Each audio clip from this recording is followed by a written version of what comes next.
जय माता दी। ईश्वर याचना में आपका स्वागत है।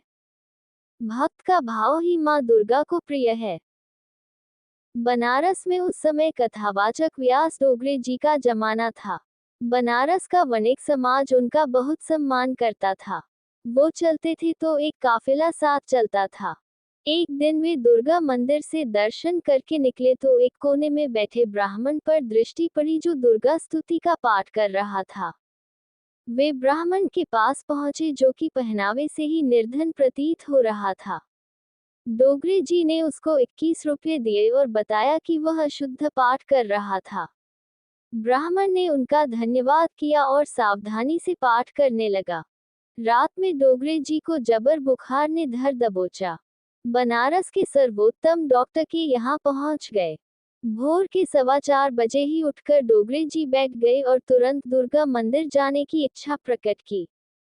एक छोटी मोटी सी भीड़ साथ लिए डोगरे जी मंदिर पहुंचे। वही ब्राह्मण अपने ठीहे पर बैठा पाठ कर रहा था। डोगरे जी को उसने प्रणाम किया और बताया कि वह अब उनके बताए मुताबिक पाठ कर रहा है। वृद्ध कथावाचक ने सिर इनकार में हिलाया और बोले, पंडित जी, आपको विधि बताना हमारी भूल थी। घर जाते ही तेज बुखार ने धर दबोचा। फिर रात को भगवती दुर्गा ने स्वप्न में दर्शन दिए। वे क्रुद्ध थी। बोली कि तू अपने काम से काम रखा कर बस। मंदिर पर हमारा वो भक्त कितने प्रेम से पाठ कर रहा था। तू उसके दिमाग में शुद्ध पाठ का झंझट डाल आया। अब उसका भाव लुप्त हो गया और वो रुक रुक कर सावधानी पूर्वक पढ़ रहा है। जा और कह दे उसे कि जैसे पढ़ रहा था बस वैसे ही पढ़े। इतना कहते कहते डोगरे जी के आंसू बह निकले।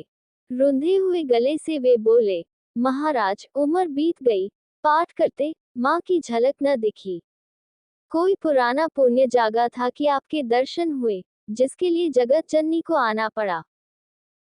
आपको कुछ सिखाने की हमारी हैसियत नहीं है।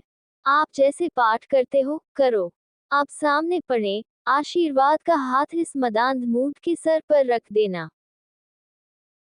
जय माता दी।